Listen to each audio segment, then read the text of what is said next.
Assalamualaikum, Football United ringan amatiran ala gua. Di video sebelumnya gua sudah bikin konten tentang konferensi pers Erik ten Hag. Lalu gua juga sudah bikin ada ngobrol ringan tentang Casemiro. Nah, kali ini terkait dengan pertandingan Manchester United menghadapi Omonia. Gua pikir selain partai ini penting dari sisi Europa League, artinya Manchester United kalau gue bisa bilang sih harus mendapat poin absolut. Kenapa Manchester United sudah kehilangan poin absolut ya. Tidak mendapatkan poin ketika menghadapi Real Sociedad. Ketika tandang menghadapi Sheriff Tiraspol berhasil mendapat 3 poin, tapi ini belum cukup. Manchester United harus mengamankan poin-poin ya, utamanya partai tandang dan juga secepat mungkin. Kenapa? Di jadwal yang semakin padat, tentu saja semakin cepat Manchester United memastikan lolos ke fase selanjutnya di Europa League. Ini juga merupakan hal yang positif, ya kan? Bisa melakukan rotasi lebih fleksibel lagi dan lain-lain. Selain itu juga ya, poin tandang menurut gue ini sangat penting, sehingga nanti ketika Manchester United di partai-partai selanjutnya ya, ketika menghadapi Sheriff Tiraspol, Omonia di Old Trafford dan juga tandang ke Real Sociedad, pressure-nya ini semakin turun. Karena kalau Manchester United kehilangan poin lagi, maka pressure akan semakin besar. Dan ini tentu saja bukan merupakan situasi yang bagus. Manchester United kan tidak hanya berlaga di Europa League saja, ya kan? Masih ada kompetisi lain dan bisa jadi pressure itu akan menyebar, dan ini yang tidak gue harapkan. Itu satu. Yang kedua, kesempatan untuk bangkit, bounce back setelah Manchester United kalah telak menghadapi Manchester City. Ini merupakan momentum yang bagus ya, supaya kondisi tim ini kembali lagi ke jalur positif. Dan yang ketiga, ini kaitannya dengan pemain. Ini menurut gue, dan akan gue bahas saat ini ya, kali ini. Menurut gue ini akan jadi ajang pembuktian bagi beberapa pemain. Ada banyak pemain mungkin ya. Tapi gue ingin menyoroti 3 pemain ringan amatiran ala gue yang sekali lagi gue prediksi, gue perkirakan ketiga pemain ini ya, atau bahkan mungkin 4 ya, 3-4 pemain nanti kita lihat punya peluang untuk dimainkan oleh Erik ten Hag. Kenapa? Salah satunya rotasi. Yang kedua, ya mungkin memang akan diberikan kesempatan oleh Erik ten Hag ya, bagi para pemain-pemain yang akan gue sebutkan ini untuk memperbaiki, menunjukkan bahwa mereka ini sanggup bersaing bukan hanya di Carrington, tapi sudah ya untuk memperebutkan starting 11. Karena yang menarik menurut gue ringan amatiran, Erik ten Hag ini tipe pelatih, ini menurut gue ringan amatiran sekali lagi, melihat beberapa 3 bulan terakhir ini di Manchester.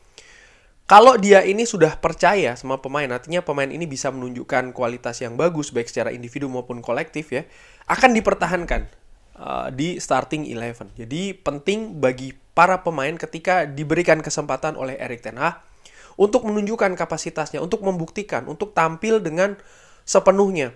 Dan ini bagus. Artinya apa? Pemain jadi insecure, dalam tanda kutip insecure, atau tidak aman ya. Mereka tetap harus nih menunjukkan, tidak ada status pemain favorit di sistemnya Erik ten Hag. Yang jadi favorit bagi Erik ten Hag ya sistem itu sendiri, bagaimana sistem itu sendiri bisa berjalan dengan pemain-pemain yang menunjukkan bahwa mereka mampu menjalankannya, bukan hanya di Carrington tapi juga di atas lapangan. Oke, langsung aja pemain pertama, Casemiro. Menurut gue Casemiro ini penting jadi ajang pembuktian. Gue sudah bahas di video gue sebelumnya, jadi gue gak akan bahas lebih lanjut lagi ya. Tapi yang jelas ini merupakan kesempatan, menurut gue peluang besar Casemiro ini dimainkan, apakah dari starter atau tidak ya. Tapi akan mendapatkan menit bermain, menurut gue cukup besar. Dan ini kesempatan sekali lagi bagi Casemiro menunjukkan bahwa dia sudah bisa beradaptasi lebih jauh lagi ya. Dia sudah bisa memahami sistem dan dia bisa mengimplementasikan sistem taktik strategi Erik ten Hag yang diingini oleh sang pelatih di atas lapangan. Lawan Omonia ini menurut gue bisa jadi test case ya, atau ajang untuk Casemiro ini menunjukkan ke Erik ten Hag dengan lebih baik. Kenapa? Kualitas. paling tidak secara kolektif dari Omonia dan Manchester United ini kan ada gap di sana. Tentu saja sangat besar kemungkinan Erik ten Hag akan memainkan strategi pendekatan yang berbeda dibandingkan ketika menghadapi Manchester City. Tapi ini juga menjadi kesempatan bagi Casemiro untuk mengimplementasikan apapun nanti taktik strategi dari Erik ten Hag di atas lapangan. Gue nggak ingin bahas terlalu banyak tentang Casemiro karena sudah gue bahas di video sebelumnya. Pemain kedua, CR7, Cristiano Ronaldo. Gue pikir Cristiano Ronaldo juga besar kemungkinan akan diturunkan setelah disimpan di pertandingan di Etihad ya. Cristiano Ronaldo sampai dengan saat ini masih belum berada di kapasitas tertinggi. Banyak alasan, banyak pendapat, banyak komentar. Terima kasih juga ya beberapa komentar dari Sobat Football United. Ada yang mengatakan dia tidak mendapatkan support. Bisa jadi dia tidak mendapatkan support ya.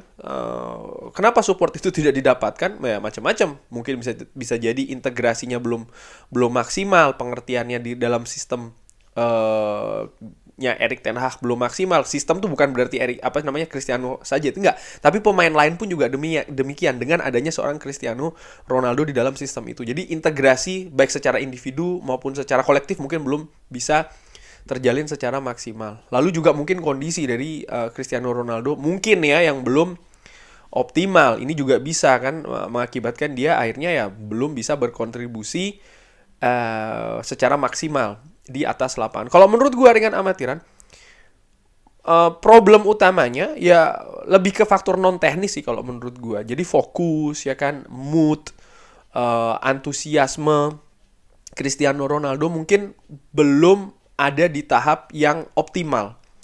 Tentu saja kubu pemain maksud gue berpikiran untuk meninggalkan tim itu kan konsentrasi dia sudah tidak ada di tim lagi. Nah sekarang dia harus mengembalikan hal tersebut kan tentu saja ini tidak mudah ya. Ada pemain yang bisa langsung, ada yang memang secara bertahap. Dan mood ini ya atau antusiasme ini menurut gue akan bisa jadi optimal menurut gue ya dengan amatiran bagi seorang Cristiano Ronaldo. Satu hal, goal.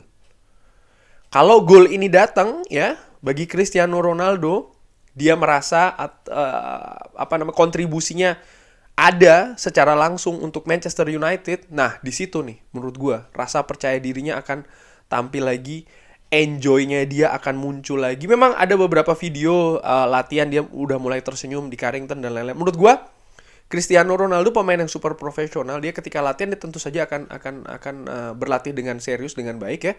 Dan ini sudah banyak diungkapkan oleh media.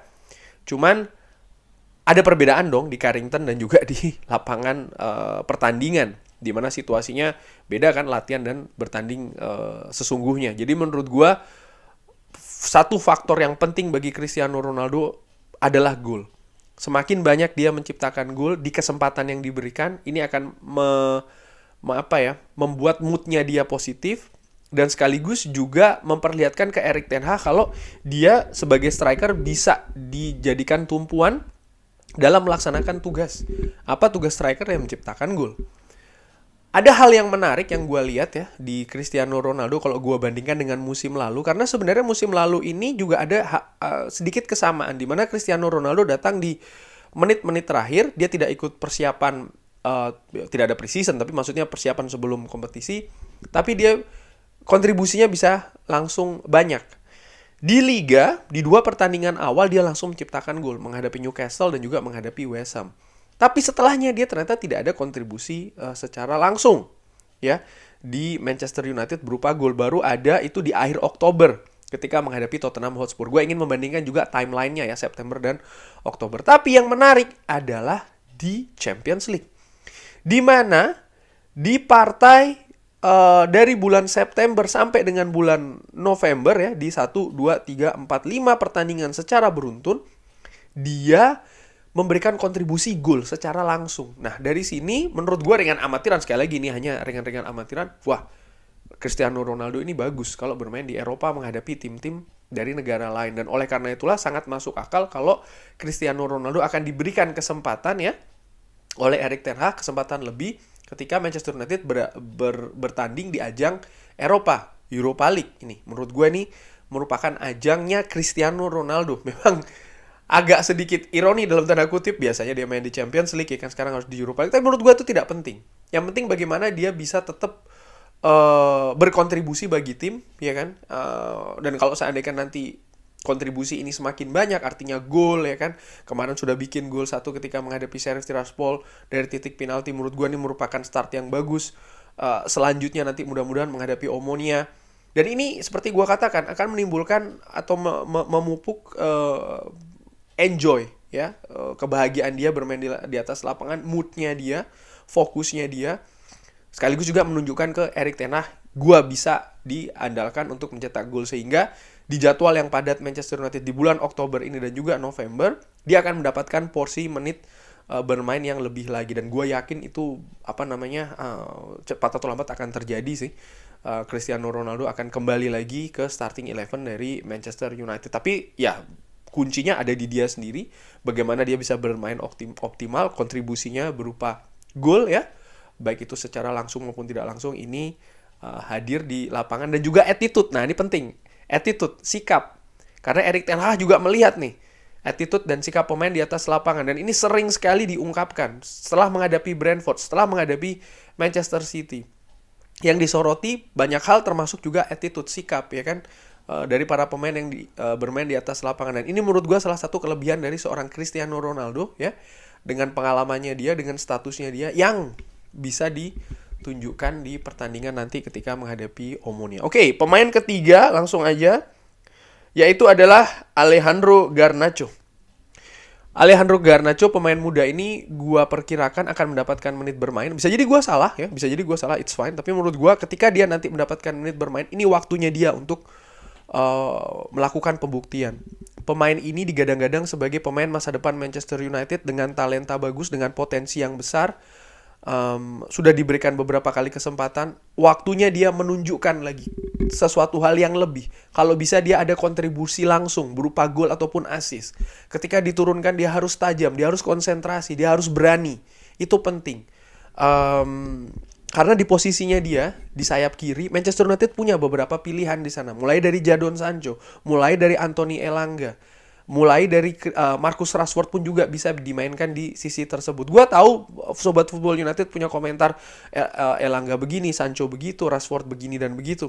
Tapi maksud gua begini, kenyataannya di sisi sebelah kiri itu punya banyak pilihan Erik ten Hag. Dan untuk Alejandro Garnacho, untuk bisa meyakinkan sang pelatih ya, bahwa dia layak untuk diberikan menit bermain yang lebih banyak lagi, ya dengan menunjukkan penampilan yang impresif, yang lebih tajam lagi. Sejauh ini dia baru diturunkan di beberapa pertandingan, termasuk ketika menghadapi Real Sociedad ketika Manchester United kalah ya. Dan menurut gue besar kemungkinan dia akan diturunkan lagi ketika menghadapi Omonia. Sekali lagi gue bisa salah. Ketika Manchester United U21 menghadapi Barrow, dia menciptakan gol yang cukup bagus itu di menit-menit akhir ya. Sampai dengan sejauh ini dia memiliki 20 menit bermain sebagai pemain pengganti Alejandro Garnacho ini, pemain yang masih berusia 18 tahun. Karena dia masih berusia 18 tahun, tidak berarti bahwasannya tujuannya dia ini adalah untuk menjadi pemain inti. Oh, gue harapkan tidak demikian, karena sekali lagi gue sering ungkapkan, pemain muda ini harus di-handle with care. Jangan terlalu keras didorong ya kan, karena sering sekali efeknya ini tidak bagus. Tapi sesuai porsi. Sesuai porsi juga bukan berarti terus dia hanya berharap oke, yang penting gue berkontribusi di bangku cadangan dan juga Carrington. Oh tidak. Kalau dia memang betul sebagai potensi ya, ada bakat di sana, masa depannya Manchester United, jadi dia harus menunjukkan menurut gue. Dan di partai-partai seperti ketika menghadapi Omonia yang sekali lagi gue perkirakan dia bermain, ya dia harus menunjukkan hal tersebut. Bermain dengan antusiasme yang tinggi, determinasi yang tinggi, konsentrasi, fokus yang bagus. Itu yang harus ditunjukkan oleh Garnacho di pertandingan nanti menghadapi Omonia. Dan selain Garnacho juga menurut gue Facundo Pellistri ini mungkin akan juga bisa jadi diturunkan, pemain yang bermain di sayap kanan. Biasanya umur masih 20, yang beberapa musim sebelumnya selalu dipinjamkan. Kali ini dipercaya oleh Erik ten Hag tidak dipinjamkan. Ketika nanti diturunkan ya, mungkin sekali lagi gue bisa salah, tapi kalau seandainya diturunkan, dia juga harus menunjukkan hal yang sama. Di sisi kanan dengan adanya Anthony ya, ini tentu saja sulit untuk menggeser dari posisi utama. Tapi sekali lagi, targetnya bukan menggeser Anthony, tapi bagaimana ketika dia ditampilkan sebagai pemain rotasi, dia bisa menunjukkan hal tersebut. Bahwasanya dia bisa menjadi pelapis dari seorang Anthony, karena sekali lagi, musim ini jadwal akan sangat ketat. Pemain akan bermain di banyak kompetisi, dan kedalaman skuad itu penting. Ada kemungkinan bulan Januari Manchester United tidak punya atau tidak akan mendatangkan pemain baru. Dan kalau demikian, maka untuk menjaga kualitas kedalaman skuad, ya pemain yang ada harus dimaksimalkan. Salah satunya adalah ya nih pemain-pemain muda yang harus siap ketika ditunjukkan, ketika dimainkan, sorry ya, dan mereka harus menunjukkan. Sorry, gue agak beribet. Kurang lebih demikian. Jadi gue tadi berapa nih? Ada 4 pemain ya yang menghadapi Omonia ini bisa jadi ajang pembuktian. Casemiro, Cristiano Ronaldo, Alejandro Garnacho, dan Facundo Pellistri. Bagaimana menurut Sobat Football United? Siapa saja yang harus membuktikan ini ketika menghadapi Omonia? Drop di kolom komen. Terima kasih sudah menyaksikan. Jangan lupa like, sholat, dan juga subscribe. Wassalamualaikum warahmatullahi wabarakatuh.